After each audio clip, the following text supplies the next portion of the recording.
Next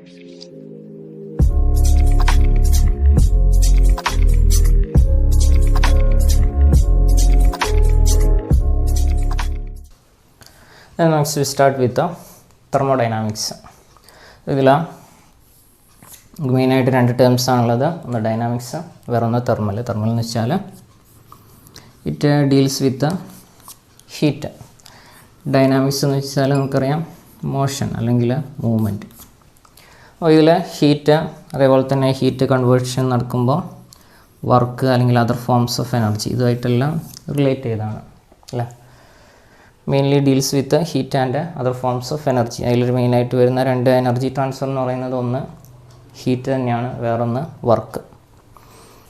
അപ്പോൾ ഇതിൽ തെർമോഡൈനാമിക്സിൻ്റെ importance എന്താണെന്ന് വെച്ചാൽ നമ്മൾ ഒരു റിയാക്ഷൻ ഒക്കെയോ ചെയ്യോ ഇല്ലയോ, മിനിമം എമൗണ്ട് ഓഫ് വർക്ക് ഒരു പ്രോസസ്സിന് വേണ്ടിയിട്ട് എത്ര റിക്വയർഡ് ആണ്, അതുപോലെ തന്നെ സ്റ്റെബിലിറ്റി ഓഫ് സബ്സ്റ്റൻസ്. പക്ഷേ ഇതിൽ നമുക്ക് ടൈം ഡിപ്പെൻഡൻ്റ് ആയിട്ട് ഞാൻ ഹീറ്റ് ട്രാൻസ്ഫറിൽ പറഞ്ഞ പോലെ തന്നെ ഒരു ഇക്വിലിബ്രിയം ടെമ്പറേച്ചർ എനിക്ക് കണ്ടുപിടിക്കാമെങ്കിൽ ഒരു ടെമ്പറേച്ചർ ഡിസ്ട്രിബ്യൂഷൻ എത്ര പർട്ടിക്കുലർ ടൈമിൽ എത്ര ടെമ്പറേച്ചർ അല്ലെങ്കിൽ എത്ര ഹീറ്റ് ട്രാൻസ്ഫർ എന്നുള്ളത് നമുക്ക് പറയാൻ പറ്റില്ല. പക്ഷേ നമുക്ക് ഇക്വിലിബ്രിയം ടെമ്പറേച്ചർ കണ്ടുപിടിക്കാം, അതേപോലെ തന്നെ stability of substance, then what amount of yield, അതേപോലെ തന്നെ ഒപ്റ്റിമം ടെമ്പറേച്ചർ, ഒപ്റ്റിമം പ്രഷർ, അങ്ങനത്തെ കാര്യങ്ങളൊക്കെ നമുക്ക് തെർമോഡൈനാമിക്സിൽ നിന്ന് ഡീറ്റെയിൽസ് കിട്ടും. ഓക്കെ, then ഇതിൽ നമുക്ക് കുറച്ച് ഡെഫിനേഷൻസ് ആൻഡ് ടേംസ് ഉണ്ട്. അതിൽ ഒന്നാണ് സിസ്റ്റം ആൻഡ് സറൗണ്ടിങ്സ്. സോ അതിന് മുന്നേ നമുക്കറിയാം യൂണിവേഴ്സ് അല്ലേ. അപ്പോൾ യൂണിവേഴ്സിനെ ഞാൻ രണ്ട് പാർട്ടാക്കിയിട്ട് തിരിച്ചതാണ്, ഒന്ന് സിസ്റ്റം, വേറെ ഒന്ന് സറൗണ്ടിങ്സ്. യൂണിവേഴ്സ് ബ്രഹ്മാണ്ഡം.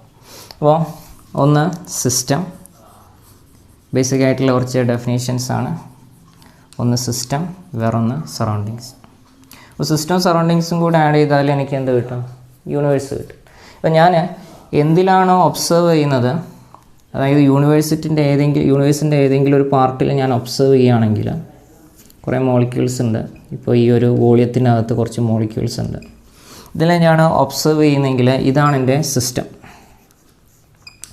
ബാക്കി ഉള്ളതെല്ലാം എന്താണ്? സറൗണ്ടിങ്സാണ്. അതായത് ഞാനിപ്പോൾ ഒരു ഗ്ലാസ് വെള്ളം എടുത്തിട്ട് ആ വെള്ളത്തിൻ്റെ പ്രോപ്പർട്ടീസിനെയാണ് ഞാൻ നോക്കുന്നതെങ്കിൽ, അല്ലെങ്കിൽ ഞാൻ അതിനെയാണ് ഒബ്സർവ് ചെയ്യുന്നതെങ്കിൽ അതാണ് എൻ്റെ system. which are part of universe which is under observation, that is system, and the rest is surroundings. Okay, അപ്പോൾ ഞാൻ ഇതിൽ ഈ സിസ്റ്റം സറൗണ്ടിങ്സും തമ്മിൽ ഒരു സെപ്പറേഷൻ ഉണ്ടാവും. അതിനെ നമ്മൾ നൊട്ടേറ്റ് ചെയ്യാൻ വേണ്ടിയിട്ട് ഒന്നുകിൽ ഉള്ളിൽ കൊടുക്കാറുണ്ട് അല്ലെങ്കിൽ പുറത്ത് കൊടുക്കാറുണ്ട്. എന്ന് വെച്ചാൽ നമ്മളെ സിസ്റ്റത്തിൻ്റെ ഇമ്പോർട്ടൻസ് അനുസരിച്ച് അല്ലെങ്കിൽ പ്രോപ്പർട്ടീസ് അനുസരിച്ച് അതിനെ നമ്മൾ പറയുന്നതാണ്. അതായത് സിസ്റ്റം സറൗണ്ടിങ്സും തമ്മിൽ സെപ്പറേറ്റ് ചെയ്യുന്ന ആ ഒരു പാർട്ട് അതിന് പറയുന്നതാണ് ബൗണ്ടറീസ്. ഓക്കെ, അപ്പോൾ തെർമോഡൈനാമിക് സിസ്റ്റം, അതേപോലെ തന്നെ അതിൻ്റെ സറൗണ്ടിങ്സ്. ഇനി ഈ സിസ്റ്റത്തിനെ നമുക്ക് മൂന്നാക്കിയിട്ട് തിരിക്കാം. ഒന്ന് ഓപ്പൺ സിസ്റ്റം, വേറൊന്ന് ക്ലോസ്ഡ് സിസ്റ്റം, വേറൊന്ന് ഐസൊലേറ്റഡ് സിസ്റ്റം. സോ മെയിൻലി മൂന്നെണ്ണം. ഒന്ന് ഓപ്പൺ, വേറൊന്ന് ക്ലോസ്ഡ്, വേറൊന്ന് ഐസൊലേറ്റഡ്. സോ ഞാനിത് ഓർത്തിരിക്കാൻ വേണ്ടിയിട്ട് ഒരു ചെറിയ എക്സാമ്പിൾ പറയുകയാണെങ്കിൽ, ഞാൻ ഹോട്ട് വാട്ടർ എടുത്തു. ഹോട്ട് വാട്ടർ ഞാൻ ഓപ്പൺ വെസലിലാണ് വെച്ചിരിക്കുന്നതെങ്കിൽ അതൊരു ഓപ്പൺ സിസ്റ്റത്തിന് എക്സാമ്പിളാണ്. അതേ ഹോട്ട് വാട്ടർ ഞാനൊരു ക്ലോസ്ഡ് വെസലിലാണ് വെച്ചിരിക്കുന്നതെങ്കിൽ അതൊരു ക്ലോസ്ഡ് സിസ്റ്റത്തിന് എക്സാമ്പിളാണ്. ഞാൻ ഒരു തെർമോ ഫ്ലാസ്കിൽ എടുത്ത് വെച്ചിട്ടുണ്ടെങ്കിൽ അതൊരു ഐസൊലേറ്റഡ് സിസ്റ്റത്തിന് എക്സാമ്പിളാണ്. അപ്പോൾ ഓപ്പൺ വെസലിൽ ഞാൻ ഹോട്ട് വാട്ടർ വെച്ചിരിക്കുകയാണ്. അപ്പോൾ ഓപ്പൺ വെസലിൽ വെച്ച് എന്ത് സംഭവിക്കുന്നത് വെച്ചാൽ ഹോട്ട് വാട്ടറാണ് ഇവാപ്രേറ്റ് ചെയ്ത് കുറച്ച് പുറത്തേക്ക് പോകും. എന്ന് വെച്ചാൽ മാസ് ട്രാൻസ്ഫർ ചെയ്യുന്നുണ്ട്. അതേപോലെ തന്നെ ടെമ്പറേച്ചർ കൂടുതലാണ് സറൗണ്ടിങ്സിനെ സംബന്ധിച്ച്, അപ്പോൾ എനർജി ട്രാൻസ്ഫർ ചെയ്യുന്നുണ്ട് അല്ലെങ്കിൽ ഹീറ്റ് ട്രാൻസ്ഫർ ചെയ്യുന്നുണ്ട്. ദെൻ ക്ലോസ്ഡ് വെസലാണെങ്കിൽ ഞാൻ ക്ലോസ് ചെയ്തുകൊണ്ട് പിന്നെ എൻ്റെ വാട്ടർ വേപ്പർ പുറത്തേക്ക് പോകുന്നില്ല. പക്ഷേ കുറച്ച് കഴിയുമ്പോൾ വെള്ളം തണുക്കും സറൗണ്ടിങ്സിനനുസരിച്ച്. അപ്പോൾ എന്ത് സംഭവിക്കുന്നുണ്ട്? എനർജി ട്രാൻസ്ഫർ നടക്കുന്നുണ്ട്. ഞാനൊരു തെർമോ ഫ്ലാസ്കിൽ വയ്ക്കുകയാണെങ്കിൽ 2-3 ദിവസം കഴിഞ്ഞാൽ തണുത്തു പോയെങ്കിലും അപ്പോഴത്തെ കേസിൽ എനർജിയും ട്രാൻസ്ഫർ ചെയ്യുന്നില്ല, എന്ത് കേസ് ചെയ്യുന്നില്ല, മാസും ട്രാൻസ്ഫർ ചെയ്യുന്നില്ല.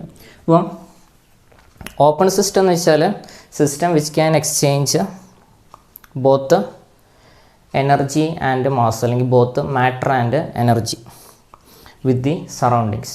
ക്ലോസ്ഡ് സിസ്റ്റം ആണെങ്കിൽ system which can exchange energy only, അല്ലേ, which can exchange energy only. not a matter with the surroundings. Then isolated system ആണെങ്കിൽ രണ്ടുമില്ല, a system which can exchange neither energy nor matter with the surroundings. ഞാൻ ഓർത്തിരിക്കാൻ വേണ്ടി പറഞ്ഞാണ്, ഒന്ന് open vessel, വേറൊന്ന് closed vessel, വേറൊന്ന് thermo flask. അപ്പോൾ എൻ്റെ ഓപ്പൺ സിസ്റ്റത്തിൻ്റെ കേസ് നോക്കുകയാണെങ്കിൽ മാസ് എന്ത് ചെയ്യുന്നുണ്ട്, ട്രാൻസ്ഫർ ചെയ്യുന്നുണ്ട്. ക്ലോസ്ഡ് സിസ്റ്റം ആണെങ്കിൽ മാസ് ട്രാൻസ്ഫർ ചെയ്യുന്നുണ്ട്. മാസ് ട്രാൻസ്ഫർ ചെയ്യുന്നില്ല. ഐസൊലേറ്റഡ് ആണെങ്കിലും മാസ് ട്രാൻസ്ഫർ ചെയ്യുന്നില്ല. ദെൻ ഹീറ്റ് അല്ലെങ്കിൽ ഞാൻ വർക്ക് നോക്കാം, എനർജി ട്രാൻസ്ഫർ പറഞ്ഞിട്ടുണ്ട്. അങ്ങനെയാണെങ്കിൽ ഹീറ്റ് വർക്ക് നോക്കുകയാണെങ്കിൽ ഓപ്പൺ സിസ്റ്റത്തിലും ഹീറ്റ് ഉണ്ട്, ക്ലോസ്ഡ് സിസ്റ്റത്തിലും ഹീറ്റ് അല്ലെങ്കിൽ വർക്ക് ഉണ്ട്. ദെൻ ഐസൊലേറ്റഡ് സിസ്റ്റം ആണെങ്കിൽ രണ്ടുമില്ല അല്ലേ. എന്നുവെച്ചാൽ എനർജി ട്രാൻസ്ഫർ ആണെങ്കിൽ എനർജി, മോഡ്സ് ഓഫ് എനർജി ഞാൻ പറഞ്ഞു രണ്ടെണ്ണമാണ്, ഒന്ന് ഹീറ്റും വേറൊന്ന് വർക്കും. സോ ഹീറ്റിൻ്റെ കേസ് നോക്കുകയാണെങ്കിൽ എന്താണ്, ഓപ്പൺ സിസ്റ്റത്തിലുണ്ട്, ക്ലോസ്ഡ് സിസ്റ്റത്തിലുണ്ട്. അതേപോലെ തന്നെ വർക്കിൻ്റെ കേസ് നോക്കുകയാണെങ്കിൽ ഓപ്പൺ സിസ്റ്റത്തിലുണ്ട്, ക്ലോസ്ഡ് സിസ്റ്റത്തിലുണ്ട്. ഐസൊലേറ്റഡ് സിസ്റ്റത്തിൽ മാത്രം ഒന്നുമില്ല, മാസും ഇല്ല, എനർജിയും ഇല്ല. ഇതിനൊന്ന് ഇൻറ്റൻസീവ് പ്രോപ്പർട്ടി, വേറൊന്ന് എക്സ്റ്റൻസീവ് പ്രോപ്പർട്ടി. ഓക്കെ, അടുത്ത ഡെഫിനേഷനാണ് ഇൻറ്റൻസീവ് പ്രോപ്പർട്ടി എന്ന് വെച്ചാൽ ഇൻഡിപെൻഡൻറ്റ് അല്ലെങ്കിൽ not dependent on amount of matter.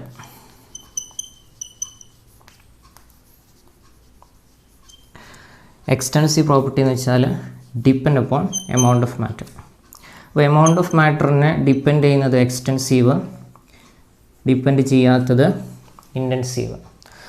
Four example, boiling point ഒരു ഇൻറ്റൻസീവ് പ്രോപ്പർട്ടിയാണ്, മാസ് എക്സ്റ്റൻസീവ് പ്രോപ്പർട്ടിയാണ്. ഇതിനതുപോലെ വോളിയം എക്സ്റ്റൻസീവ് പ്രോപ്പർട്ടിയാണ്, ഡെൻസിറ്റി ഇൻറ്റൻസീവ് പ്രോപ്പർട്ടിയാണ്. അതായത് ബോയിലിംഗ് പോയിൻ്റ് ആയാലും ഡെൻസിറ്റി ആയാലും എമൗണ്ട് ഓഫ് മാറ്ററിനെ ഡിപ്പെൻഡ് ചെയ്യുന്നില്ല. ഫോർ എക്സാമ്പിൾ, ഞാൻ വാട്ടറിൻ്റെ കേസ് എടുക്കുകയാണെങ്കിൽ ഒരു ഗ്ലാസ് വെള്ളം എടുത്താലും ഒരു ബക്കറ്റ് വെള്ളം എടുത്താലും അതിൻ്റെ ബോയിലിംഗ് പോയിൻ്റ് 100 ഡിഗ്രി സെൽഷ്യസ് തന്നെയാണ്, മാറുന്നൊന്നുമില്ല പ്രഷർ മാറിയില്ലെങ്കിൽ. ദെൻ ഡെൻസിറ്റി അതേപോലെ തന്നെ, ഒരു ഗ്ലാസ് വെള്ളമാണെങ്കിലും ഒരു ബക്കറ്റ് വെള്ളമാണെങ്കിലും എമൗണ്ട് ഓഫ് മാറ്റർ മാറ്റിയെന്ന് വിചാരിച്ചിട്ട് അതിൻ്റെ ഡെൻസിറ്റി 1000 നിന്ന് മാറാനൊന്നും പോകുന്നില്ല. പക്ഷേ മാസ്, ഞാൻ ഒരു ഗ്ലാസ് വെള്ളത്തിൻ്റെ മാസമല്ല ഒരു ബക്കറ്റ് വെള്ളത്തിൻ്റെ മാസ്, അതേപോലെ തന്നെ ഒരു ഗ്ലാസ് വെള്ളത്തിൻ്റെ വോളിയല്ല ഒരു ബക്കറ്റ് വെള്ളത്തിൻ്റെ വോളിയം. അപ്പോൾ എക്സ്റ്റൻസീവ് എന്ന് വെച്ചാൽ ഡിപ്പെൻഡ് ചെയ്യുന്നുണ്ട് അല്ലേ, എമൗണ്ട് ഓഫ് മാറ്ററിനെ ഡിപ്പെൻഡ് ചെയ്യുന്നുണ്ട്. ഇവിടെയാണെങ്കിൽ ഇൻഡിപെൻഡൻ്റ് ആണ്, മാസ്, ബോയിലിംഗ് പോയിൻ്റ്, ഡെൻസിറ്റി നമ്മൾ മാറ്ററിൻ്റെ എമൗണ്ട് മാറ്റിയാൽ മാറുന്നില്ല. അപ്പോൾ ഇതിൽ മാസ് ബൈ വോളിയം ചെയ്യുകയാണെങ്കിൽ എനിക്ക് എന്ത് കിട്ടും, മാസും വോളിയം എക്സ്റ്റൻസീവ് പ്രോപ്പർട്ടിയാണ്. മാസ് ബൈ വോളിയം നമ്മൾ പറഞ്ഞിട്ടുണ്ട് മാസ് ഡെൻസിറ്റി അല്ലേ, മാസ് ഡെൻസിറ്റി കിട്ടും, അതെന്താണ്, ഇൻറ്റൻസീവ് പ്രോപ്പർട്ടിയാണ്. അപ്പോൾ ചില കേസിൽ എക്സ്റ്റൻസീവ് പ്രോപ്പർട്ടീൻ്റെ റേഷ്യോ എടുത്താൽ ഇൻറ്റൻസീവ് പ്രോപ്പർട്ടി കിട്ടും. ഒരു എക്സാമ്പിൾ ഞാൻ പറഞ്ഞാണ് മാസ് ബൈ വോളിയം. ഇനി ഇതേപോലെ തന്നെ നമ്മൾ തെർമോഡൈനാമിക്സിലെ കുറേ പ്രോപ്പർട്ടീസ് ഉണ്ട്, enthalpy, entropy, Gibbs free energy, പിന്നെന്താ ഹീറ്റ് കപ്പാസിറ്റി. അപ്പോൾ ഇതിൽ എൻതാൽപ്പി, അതേപോലെ എൻട്രോപ്പി, പിന്നെ ഇൻറ്റേർണൽ എനർജി, പിന്നെ ഹീറ്റ് കപ്പാസിറ്റി, ഇതെല്ലാം എന്താണ്, മാസിനെ ഡിപ്പെൻഡ് ചെയ്യുന്ന കേസാണ്. അതായത് ഇൻറ്റേർണൽ എനർജിയൊക്കെ നമുക്ക് ഡിസ്കസ് ചെയ്യാം, യു, എച്ച്, എസ്, ജി, ഇതൊക്കെ മാസിനെ ഡിപ്പെൻഡ് ചെയ്യുന്നതാണ്. ഇതെല്ലാം എക്സ്റ്റൻസീവ് പ്രോപ്പർട്ടിയാണ്. ദെൻ ഇൻറ്റൻസീവ് പ്രോപ്പർട്ടി നോക്കുകയാണെങ്കിൽ നമ്മളിപ്പോൾ സ്പെസിഫിക് ഹീറ്റ് കപ്പാസിറ്റിയും സ്പെസിഫിക് ഹീറ്റ് കപ്പാസിറ്റിയും തമ്മിൽ ഡിഫറൻസ് ഉണ്ട്. അതിന് ഞാൻ ഡെഫിനേഷൻ പറയുമ്പോൾ ഞാൻ പറയാം അതെന്തുകൊണ്ടാണ് ഇൻറ്റൻസീവ് മറ്റെന്തുകൊണ്ടാണ് എക്സ്റ്റൻസീവ് എന്നുള്ളത്. അതേപോലെ തന്നെ ഇപ്പോൾ ഓരോരോ പ്രോപ്പർട്ടീസ് എടുക്കുമ്പോൾ, ഇപ്പോൾ ബോയിലിംഗ് പോയിൻ്റ് പോലെ തന്നെ മെൽറ്റിംഗ് പോയിൻ്റ് എടുക്കാം, ദെൻ വിസ്കോസിറ്റി എടുക്കാം, സർഫസ് ടെൻഷൻ എടുക്കാം, അതേപോലെ തന്നെ റിഫ്രാക്റ്റീവ് ഇൻഡെക്സ് ഞാൻ പറഞ്ഞു. ഇനി ഇതിൽ നമ്മളൊന്ന് ഓർത്ത് വയ്ക്കേണ്ട ഒരു കാര്യമാണ്, സ്പെസിഫിക് ഹീറ്റ് കപ്പാസിറ്റി ഇൻറ്റൻസീവ് പ്രോപ്പർട്ടിയാണ്, ഹീറ്റ് കപ്പാസിറ്റി എക്സ്റ്റൻസീവ് പ്രോപ്പർട്ടിയാണ്. ഇതിനടുത്ത ഒരു 2 ഡെഫിനേഷൻ കൂടിയാണ്, ഒന്ന് സ്റ്റേറ്റ് ഫംഗ്ഷൻ, വേറൊന്ന് പാത്ത് ഫംഗ്ഷൻ. ഓക്കെ, ഇതിന് പറയുന്ന സ്റ്റേറ്റ് ഫംഗ്ഷൻ എന്ന് പറയുന്ന വേറൊരു പേരാണ് പോയിൻ്റ് പ്രോപ്പർട്ടി. സ്റ്റേറ്റ് ഫംഗ്ഷൻ എന്ന് വെച്ചാൽ ഇനീഷ്യൽ ആൻഡ് ഫൈനൽ സ്റ്റേറ്റിനെ മാത്രം ഡിപ്പെൻഡ് ചെയ്യുകയാണെങ്കിൽ അതിന് പറയുന്നതാണ് state function. Okay, properties which depends upon initial and final state. Path function ആണെങ്കിൽ പാത്തിനെയും കൂടെ ഡിപ്പെൻഡ് ചെയ്യും, path through which it has been attained, ഏത് പാത്തിൽ കൂടിയാണോ പോയത്. ഇപ്പോൾ internal energy, enthalpy, entropy, Gibbs free energy, ഇതൊക്കെ എന്താണെന്ന് വെച്ചാൽ സ്റ്റേറ്റ് ഫംഗ്ഷനാണ്. ഇനീഷ്യൽ സ്റ്റേറ്റിനെയും ഫൈനൽ സ്റ്റേറ്റിനെയും മാത്രമേ ഡിപ്പെൻഡ് ചെയ്യുന്നുള്ളൂ. പൊട്ടൻഷ്യൽ എനർജി അതേപോലെ തന്നെയാണ് ഇനീഷ്യൽ ഹൈറ്റ് ഫൈനൽ ഹൈറ്റ്, അതിന് മാത്രമേ ഡിപ്പെൻഡ് ചെയ്യുന്നുള്ളൂ. എന്ന് വെച്ചാൽ ഇനീഷ്യൽ സ്റ്റേറ്റിനെയും ഫൈനൽ സ്റ്റേറ്റിനെയും മാത്രമേ ഡിപ്പെൻഡ് ചെയ്യുന്നുള്ളൂ. ദെൻ പാത്തിനെ ഡിപ്പെൻഡ് ചെയ്യുന്നതാണ് നമ്മളുടെ ഹീറ്റ് അല്ലെങ്കിൽ അതേപോലെ തന്നെയുള്ള എന്താണ് വർക്ക്. അപ്പോൾ ഹീറ്റും വർക്കും പാത്ത് ഫംഗ്ഷനാണ്, എൻതാൽപ്പി എൻട്രോപ്പിയൊക്കെ സ്റ്റേറ്റ് ഫംഗ്ഷനാണ്. ഓക്കെ, ഇനി കുറച്ച് തെർമോഡൈനാമിക് പ്രോസസ്സ് നമുക്കറിയാവുന്നതാണ്. ഐസോതേർമൽ പ്രോസസ്സിൽ ടെമ്പറേച്ചർ കോൺസ്റ്റൻ്റ് ആണ്, അല്ലെങ്കിൽ DT = 0 ആയിരിക്കും. ഐസോകോറിക് പ്രോസസ്സ് എടുക്കുകയാണെങ്കിൽ എന്തായിരിക്കും, വോളിയം കോൺസ്റ്റൻ്റ് ആണ്, അങ്ങനെയാണെങ്കിൽ DV = 0 ആയിരിക്കും. ഐസോബാറിക് പ്രോസസ്സ് എടുക്കുകയാണെങ്കിൽ പ്രഷർ കോൺസ്റ്റൻ്റ് ആയിരിക്കും, അങ്ങനെയാണെങ്കിൽ DP 0 ആയിരിക്കും. അഡിയബാറ്റിക് പ്രോസസ്സ് എടുക്കുകയാണെങ്കിൽ ഹീറ്റ് DQ 0 ആയിരിക്കും, അല്ലെങ്കിൽ ക്യാപിറ്റൽ Q DQ = 0. ഒന്ന് ഐസോതേർമൽ, വേറൊന്ന് ഐസോകോറിക്, ഒന്ന് ഐസോബാറിക്, വേറൊന്ന് അഡിയാബാറ്റിക്. അതുപോലെ വേറൊന്നാണ് റിവേഴ്സിബിൾ പ്രോസസ്സ്, ഇറിവേഴ്സിബിൾ പ്രോസസ്സ്. നമുക്കറിയാവുന്നതാണ് പ്രോസസ്സ് എപ്പോഴും ഭയങ്കര സ്ലോലി കൺസിഡർ ചെയ്യും, അതേപോലെ തന്നെ സിസ്റ്റവും സറൗണ്ടിങ്സും തമ്മിൽ ഇക്വിലിബ്രിയത്തിലായിരിക്കും. അപ്പോൾ ഇറിവേഴ്സിബിൾ എന്ന് വെച്ചാൽ ഈ റിക്വയർമെൻ്റ് ഒന്നും ഇല്ലാത്തതാണ് ഇറിവേഴ്സിബിൾ. അതായത് ഇപ്പോൾ ഞാൻ 2 ടെമ്പറേച്ചറുള്ള ഫ്ലൂയിഡ് മിക്സ് ചെയ്യുകയാണ്, അപ്പോൾ ടെമ്പറേച്ചർ ഗ്രേഡിയൻ്റ് ഉണ്ട്, അതൊരു റിവേഴ്സിബിൾ പ്രോസസ്സാണ്. അല്ലെങ്കിൽ 2 പ്രഷറിൽ ഞാൻ മിക്സിങ് നടത്തുകയാണ്, പ്രഷർ ഗ്രേഡിയൻ്റ് ഉണ്ട്. അതല്ലെങ്കിൽ വിസ്കസ് ഫ്ലൂയിഡ് ഫ്ലോ ചെയ്യുകയാണ്, അപ്പോൾ വെലോസിറ്റി ഗ്രേഡിയൻറ്റ്. അതേപോലെ തന്നെ ഹൈ ടെമ്പറേച്ചറിൽ നിന്ന് ലോ ടെമ്പറേച്ചറിലേക്ക് എനർജി ട്രാൻസ്ഫർ ചെയ്യുക, അല്ലെങ്കിൽ ഹീറ്റ് ട്രാൻസ്ഫർ ചെയ്യുകയാണ്, ടെമ്പറേച്ചർ ഗ്രേഡിയൻറ്റിൻ്റെ കേസ്. ഇതൊക്കെ ഇറിവേഴ്സിബിൾ പ്രോസസ്സാണ്. ഞാൻ റിവേഴ്സിബിൾ പ്രോസസ്സ് എന്ന് വെച്ചാൽ ഇപ്പോൾ ഹീറ്റ് ഫ്ലോയിങ് എന്താണ് 0 ടെമ്പറേച്ചർ ഡിഫറൻസ് ഇക്വിലിബ്രിയത്തിലേക്ക് എത്തുന്ന കേസ്, അല്ലെങ്കിൽ സ്ലോ ആയിട്ടുള്ള പ്രോസസ്സ്. ഞാനിപ്പോൾ കംപ്രഷൻ നടത്തുകയാണ്, സ്ലോവിലി കംപ്രഷൻ നടത്തുകയാണ്, അല്ലെങ്കിൽ സ്ലോവിലി എക്സ്പാൻഷൻ നടത്തുകയാണ്. അപ്പോഴാണ് എന്ത് സംഭവിക്കുക എന്ന് വെച്ചാൽ റിവേഴ്സിബിൾ പ്രോസസ്സ് നടക്കുക. ഇറിവേഴ്സിബിൾ എന്ന് വെച്ചാൽ ഈ അറ്റൈൻ ചെയ്യാത്ത, ഇക്വിലിബ്രിയം അറ്റൈൻ ചെയ്യാത്ത, അല്ലെങ്കിൽ ഈ റിക്വയർമെൻറ്റ് എത്താത്ത കേസുകളിലാണ് നമ്മൾ ഇറിവേഴ്സിബിൾ പ്രോസസ്സ് എന്ന് പറയാം. സോ നമുക്ക് മെയിനായിട്ട് നമുക്ക് 2 ടേംസാണുള്ളത്, ഒന്ന് ക്യൂവും വേറൊന്ന് ഡബ്ല്യു അല്ലേ. തെർമോഡൈനാമിക്സിൽ ഒന്ന് ഹീറ്റും വേറൊന്ന് വർക്കും. ഇതിൻ്റെ സൈൻ കൺവെൻഷൻ നോക്കുമ്പോൾ ഇതിനും പോസിറ്റീവ് നെഗറ്റീവ് വരാം, ഇതിനും പോസിറ്റീവും നെഗറ്റീവും വരാം. അപ്പോൾ ഹീറ്റ് അബ്സോർബ് ചെയ്യുകയാണെങ്കിൽ ക്യൂ പോസിറ്റീവ് ആയിരിക്കും, ലിബറേറ്റ് ചെയ്യുകയാണെങ്കിൽ ക്യൂ നെഗറ്റീവ് ആയിരിക്കും. അതേപോലെ തന്നെ work done on the system ആണെങ്കിൽ പോസിറ്റീവ് ആയിരിക്കും, work done by the system ആണെങ്കിൽ നെഗറ്റീവ് ആയിരിക്കും. ഓക്കെ, അത് നോട്ട് ചെയ്ത് വെക്കണം. Work done on the system ആണെങ്കിൽ W positive, work done by the system ആണെങ്കിൽ W നെഗറ്റീവ്. അതേപോലെ തന്നെ ഹീറ്റ് അബ്സോർബ് ചെയ്യുകയാണെങ്കിൽ ക്യൂ പോസിറ്റീവ്, ലിബറേറ്റ് ചെയ്യുകയാണെങ്കിൽ ക്യൂ നെഗറ്റീവ്. അപ്പോൾ കംപ്രഷനും എക്സ്പാൻഷനും നമ്മൾ പറയാറുണ്ട്. കംപ്രഷൻ ആണെങ്കിൽ ഓൺ ദ സിസ്റ്റം ആണ്, പോസിറ്റീവ് ആണ്. എക്സ്പാൻഷൻ ആണെങ്കിൽ ബൈ ദ സിസ്റ്റം ആണ്, നെഗറ്റീവ് ആണ്. Work done on the system ആണെങ്കിൽ പോസിറ്റീവ് ആണെന്ന് പറയുന്ന പോലെ തന്നെ കംപ്രഷൻ്റെ കേസ് പറയുകയാണെങ്കിൽ പോസിറ്റീവാണ്, എക്സ്പാൻഷൻ്റെ കേസ് പറയുകയാണെങ്കിൽ നെഗറ്റീവാണ്. നമ്മൾ ഗ്യാസിൻ്റെ പ്രോബ്ലംസ് വരുമ്പോൾ നമ്മൾ കംപ്രഷനും അതേപോലെ തന്നെ എക്സ്പാൻഷനും പറയാറുണ്ട്. വർക്കിനെ പറ്റി പറയുകയാണെങ്കിൽ നമുക്കറിയാം ഫോഴ്സ് ഇൻറ്റു ഡിസ്പ്ലേസ്മെൻറ്റ് അല്ലേ, ഫോഴ്സ് ഇൻറ്റു ഡിസ്പ്ലേസ്മെൻറ്റ്. അപ്പോൾ ഫോഴ്സ് ഇൻറ്റു ഡിസ്പ്ലേസ്മെൻറ്റ് ചെയ്യുന്ന അതേപോലെ തന്നെയാണ് പ്രഷർ ഇൻറ്റു വോളിയം ചെയ്യുന്നത് അല്ലേ. കാരണം പ്രഷർ എന്ന് വെച്ചാൽ ഫോഴ്സ് ബൈ ഏരിയ ആണ്, force by area into volume. Length ആണ് force into length, force into displacement. അപ്പോൾ എനിക്ക് വർക്കിന് പകരം എനിക്ക് കൊടുക്കാവുന്നതാണ് pressure into volume. Total work കിട്ടാൻ വേണ്ടിയിട്ട് ചെയ്യുന്നതാണ് W = integral of -P dV. ഇപ്പോൾ ഞാൻ ഒരു എക്സാമ്പിൾ പറയുകയാണെങ്കിൽ അപ്പോൾ എൻ്റെ ഒരു പിസ്റ്റൺ മൂവ്മെൻറ്റ്. അപ്പോൾ അതിനകത്ത് കുറച്ച് ഗ്യാസ് ഉണ്ട്. അപ്പോൾ ഈ ഗ്യാസാണ് എൻ്റെ സിസ്റ്റം എന്ന് പറയുന്നത്. അപ്പോൾ ഈ പിസ്റ്റൺ മൂവ് ചെയ്യുമ്പോൾ ഞാൻ ഈ കൊടുക്കുന്ന പ്രഷർ എക്സ്റ്റേണൽ പ്രഷർ എന്ന് വെച്ചാൽ സറൗണ്ടിങ്സിൻ്റെ പ്രഷർ. അപ്പോൾ സിസ്റ്റം സറൗണ്ടിങ്സും തമ്മിൽ റിവേഴ്സിബിൾ പ്രോസസ്സ് ആണെങ്കിൽ എൻ്റെ ഇൻറ്റേർണൽ പ്രഷർ അല്ലെങ്കിൽ സിസ്റ്റത്തിൻ്റെ പ്രഷർ തന്നെയായിരിക്കും സറൗണ്ടിങ്സിൻ്റെ പ്രഷർ, എങ്കിൽ നെഗ്ലിജിബിൾ ചേഞ്ച് ഉണ്ടാവുള്ളൂ. അപ്പോൾ എനിക്ക് W - ഇൻ്റഗ്രൽ ഇത് എൻ്റെ ഇൻറ്റേർണൽ പ്രഷർ തന്നെയായിരിക്കും.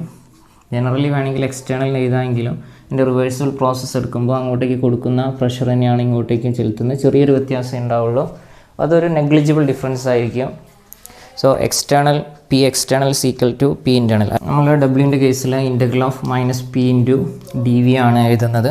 അപ്പോൾ ഇതിൽ ഞാൻ നേരത്തെ പറഞ്ഞു കംപ്രഷൻ്റെ കേസും എക്സ്പാൻഷൻ്റെ കേസും കംപ്രഷൻ ആണെങ്കിൽ പോസിറ്റീവാണ്, എക്സ്പാൻഷൻ ആണെങ്കിൽ നെഗറ്റീവാണ്. അപ്പോൾ എന്തുകൊണ്ടാണെന്ന് വെച്ചാൽ എക്സ്പാൻഷൻ ആകുമ്പോൾ dv >0 ആയിരിക്കും, കംപ്രഷൻ ആകുമ്പോൾ dv <0 ആയിരിക്കും. അപ്പോൾ ഇതെന്തായിട്ട് മാറും? പോസിറ്റീവായിട്ട് മാറും. ഇതപ്പോൾ എന്തായിട്ട് തന്നെ നിൽക്കും? നെഗറ്റീവായിട്ട് തന്നെ നിൽക്കും. എന്ന് വെച്ചാൽ ഇത് ഓൺ ദ സിസ്റ്റമാണ്, ഇത് വൈ ദ സിസ്റ്റമാണ്. ഓക്കെ അല്ലേ? അപ്പോൾ w - (p/dv). ഞാൻ നേരത്തെ പറഞ്ഞൊരു കാര്യമുണ്ട്, ഒന്ന് ഹീറ്റ് കപ്പാസിറ്റി, അതേപോലെ തന്നെ സ്പെസിഫിക് ഹീറ്റ് കപ്പാസിറ്റി. അപ്പോൾ രണ്ടും തമ്മിൽ വ്യത്യാസം എന്താണെന്ന് വെച്ചാൽ ഹീറ്റ് കപ്പാസിറ്റി ആണെങ്കിൽ ഞാൻ ക്യാപിറ്റൽ C കൊണ്ട് എഴുതും, സ്പെസിഫിക് ഹീറ്റ് കപ്പാസിറ്റി ആണെങ്കിൽ സ്മോൾ c വെച്ച് എഴുതും. അപ്പോൾ ഇവിടെ Q is proportional to ΔT എന്നാണ് ജനറലി. അതിന് ഞാൻ കൊടുക്കുന്ന കോൺസ്റ്റൻ്റ് ആണ് capital C, Q is equal to C into ΔT. അപ്പോൾ ഇവിടെയാണെങ്കിൽ ഞാൻ മാസിനെയും കൂടെ ഉൾപ്പെടുത്തിയിട്ടുണ്ട്. Q is equal to m into C ΔT. അവിടെയാണെങ്കിൽ സ്മോൾ c, മറ്റൊടത്താണെങ്കിൽ ക്യാപിറ്റൽ C. അപ്പോൾ ഞാൻ ഡെഫിനേഷൻ കൊടുക്കുകയാണെങ്കിൽ ഹീറ്റ് കപ്പാസിറ്റിക്ക് ഡെഫിനേഷൻ കൊടുക്കുക capital C equal to Q/ΔT. ഇവിടെയാണെങ്കിൽ small c equal to Q/m ΔT. Okay, then ΔT 1 ആയാൽ എനിക്ക് പറയാം C equal to Q ആണ്, അതായത് capital C equal to Q ആണ്. ഇവിടെയാണെങ്കിൽ ΔT 1 ആയാൽ മാത്രം പോരാ, എമ്മും കൂടെ 1 ആവണം, എന്നാലേ എനിക്ക് സ്മോൾ c Q ആണെന്ന് പറയാൻ പറ്റുള്ളൂ. ക്യാപിറ്റൽ C Q ആണെന്ന് പറയണമെങ്കിൽ എനിക്ക് ഒറ്റ കണ്ടീഷനേ ഉള്ളൂ, ΔT 1 ആയിരിക്കണമെന്ന് മാത്രം. അപ്പോൾ ΔT 1 എന്ന് വെച്ചാൽ എൻ്റെ final temperature minus initial temperature equal to 1 എന്ന് വെച്ചാൽ ഫൈനൽ ടെമ്പറേച്ചർ ഈക്വൽ ടു എന്തായിരിക്കും? Initial temperature plus 1. ജനറലി നമ്മൾ പറയുന്നതെന്ന് വെച്ചാൽ Qയും ΔTയും പ്രൊപ്പോർഷണൽ ആയതുകൊണ്ട് അതിന് കൊടുക്കുന്ന കോൺസ്റ്റൻ്റ് ആണ് ഹീറ്റ് കപ്പാസിറ്റി. അപ്പോൾ ഹീറ്റ് കപ്പാസിറ്റിക്ക് ഞാൻ ഡെഫിനേഷൻ ഉണ്ടാക്കാൻ പോവുകയാണ്. ΔT 1 ആകുമ്പോൾ ഞാൻ കൊടുക്കുന്ന ഹീറ്റാണ് C എന്ന് പറയുന്നത്. അപ്പോൾ C എന്ന് പറയുന്ന എമൗണ്ട് ഓഫ് ഹീറ്റ് എപ്പോൾ എന്ന് വെച്ചാൽ ΔT 1 ആണ്. ΔT 1 ആണെന്ന് വെച്ചാൽ ഫൈനൽ ടെമ്പറേച്ചർ ഇനീഷ്യൽ ടെമ്പറേച്ചറിനേക്കാളും 1 ഡിഗ്രി കൂടിയിട്ടുണ്ട് അല്ലേ? ΔT 1 ആണെന്ന് വെച്ചാൽ TF is equal to TI plus 1, initial ടെമ്പറേച്ചറിനേക്കാളും 1 ഡിഗ്രി കൂടിയിട്ടുണ്ട്. അതാണ് എൻ്റെ ഡെഫിനേഷൻ. അപ്പോൾ amount of heat required to raise the temperature by 1 degree Celsius അല്ലെങ്കിൽ 1 ഡിഗ്രി കെൽവിൻ, അതിന് പറയുന്നതാണ് heat capacity. Amount of heat required to raise the temperature by 1 degree Celsius അല്ലെങ്കിൽ 1 degree kelvin. ഇവിടെയാണെങ്കിൽ എനിക്ക് അഡീഷണൽ ആയിട്ട് എന്നും കൂടെ പറയണം, 1 കിലോഗ്രാം സബ്സ്റ്റൻസിൻ്റെ 1 ഡിഗ്രി സെൽഷ്യസ് കൂട്ടാൻ വേണ്ടിയിട്ട് ഞാൻ കൊടുക്കുന്ന ഹീറ്റാണ് സ്പെസിഫിക് ഹീറ്റ് കപ്പാസിറ്റി. ഇവിടെയാണെങ്കിൽ 1 ഡിഗ്രി സെൽഷ്യസ് കൂട്ടാൻ വേണ്ടിയിട്ട് ഞാൻ കൊടുക്കുന്ന ഹീറ്റാണ് ഹീറ്റ് കപ്പാസിറ്റി. രണ്ടിലും വ്യത്യാസമുണ്ട്. ഒന്നെന്ന് വെച്ചാൽ 1 കിലോഗ്രാം സബ്സ്റ്റൻസ് ഞാൻ എടുത്തിട്ടുണ്ട്, അതിൻ്റെ 1 ഡിഗ്രി സെൽഷ്യസ് എനിക്ക് കൂട്ടിയാൽ മതി. അപ്പോൾ അത് വാട്ടറിൻ്റെ കേസിലാണെങ്കിൽ ഫിക്സ്ഡ് ആണ്. 4200 എന്ന് പറയുന്നത് വാട്ടറിൻ്റെ കേസിൽ ഫിക്സ്ഡ് ആണ്. ഓക്കെ, അതായത് ഞാൻ 1 കിലോഗ്രാം വാട്ടർ എടുത്തിട്ട് നോക്കിയിട്ടുള്ള പ്രോപ്പർട്ടിയാണ് സ്പെസിഫിക് ഹീറ്റ് കപ്പാസിറ്റി. നേരെ മറിച്ച് ഹീറ്റ് കപ്പാസിറ്റി എന്ന് പറയുന്നത് എന്താ? 1 ഡിഗ്രി കൂട്ടാൻ വേണ്ടിയിട്ട് ഞാൻ കൊടുക്കുന്ന ഹീറ്റാണ്. ഇതാണ് ഇത് രണ്ടും തമ്മിലുള്ള വ്യത്യാസം. അപ്പോൾ ഹീറ്റ് കപ്പാസിറ്റി എന്ന് പറയുന്നത് എക്സ്റ്റെൻസീവ് പ്രോപ്പർട്ടിയാണ്. റീസൺ എന്താണെന്ന് വെച്ചാൽ 1 ഡിഗ്രി സെൽഷ്യസ് ഞാൻ കൂട്ടാൻ വേണ്ടിയിട്ട് എത്ര ഹീറ്റ് കൊടുക്കണം. അപ്പോൾ ഞാൻ 100 കിലോഗ്രാം വാട്ടർ എടുത്തിട്ടുണ്ടെങ്കിൽ അതിൻ്റെ 1 ഡിഗ്രി സെൽഷ്യസ് കൂട്ടാൻ 1 ഹീറ്റ് വേണം, അതിന് Q1 എന്ന് പറയാം. ഞാനിപ്പോൾ 50 കിലോഗ്രാം വാട്ടർ എടുത്തിട്ടുണ്ട്, അതിൻ്റെ 1 ഡിഗ്രി സെൽഷ്യസ് കൂട്ടണമെങ്കിൽ വേറൊരു ഹീറ്റ് Q2 വേണം. ഇത് രണ്ടും എന്തായിരിക്കില്ല? ഈക്വൽ ആയിരിക്കില്ല. അപ്പോൾ എമൗണ്ട് മാറുന്നതിനനുസരിച്ച് ഹീറ്റ് മാറും, അങ്ങനെയാണെങ്കിൽ ഹീറ്റ് കപ്പാസിറ്റിയും മാറും. അപ്പോൾ അതെന്താണ്? ഡിപ്പെൻഡ് ചെയ്യുന്നതാണ്. അതുകൊണ്ടാണ് ഞാൻ പറഞ്ഞത് ഹീറ്റ് കപ്പാസിറ്റി എന്താണ്? എക്സ്റ്റെൻസീവ് പ്രോപ്പർട്ടിയാണ്. നേരെ മറിച്ച് സ്പെസിഫിക് ഹീറ്റ് കപ്പാസിറ്റി ഇൻറ്റൻസീവ് ആണ്. കാരണം അത് ഞാൻ 1 കിലോഗ്രാമിന് 1 ഡിഗ്രി കൂട്ടാൻ വേണ്ടിയിട്ട് ഞാൻ ഡിഫൈൻ ചെയ്ത് വെച്ചിരിക്കുന്നതാണ്. ഓക്കെ, അപ്പോൾ Q is equal to MC ΔT ആണ്. ഈ C ആണ് നമ്മൾ കോൺസ്റ്റൻറ്റ് പ്രഷർ ആകുമ്പോൾ CP എന്ന് പറയും, കോൺസ്റ്റൻറ്റ് വോളിയം ആകുമ്പോൾ CV എന്ന് പറയും. Specific heat capacity at constant pressure and specific heat capacity at constant volume. ഇതിൻ്റെ ഡീറ്റെയിൽസും അതേപോലെ തന്നെ internal energy, enthalpy, first law, അതിൻ്റെ കാര്യങ്ങളൊക്കെ ഇനി നമുക്ക് അടുത്ത സെഷനിൽ പറയാം. ഇന്നിപ്പോൾ ഒരു ഇൻട്രൊഡക്ഷൻ മാത്രമേ എടുത്തിട്ടുള്ളൂ. System, surroundings, then different type of system, അതേപോലെ തന്നെ intensive property, extensive property, different process, reversible, then വർക്കിൻ്റെ ഒരു ഇക്വേഷൻ പറഞ്ഞു. അതേപോലെ തന്നെ നമുക്ക് സൈൻ കൺവെൻഷൻ, ക്യൂ പോസിറ്റീവ് ആവുന്നത്, നെഗറ്റീവ് ആവുന്നത്, വർക്ക് പോസിറ്റീവ് ആവുന്നത്, വർക്ക് നെഗറ്റീവ് ആവുന്നത്. ഞാൻ ഹീറ്റ് കപ്പാസിറ്റിയും സ്പെസിഫിക് ഹീറ്റ് കപ്പാസിറ്റിയും കൂടെ പറഞ്ഞു.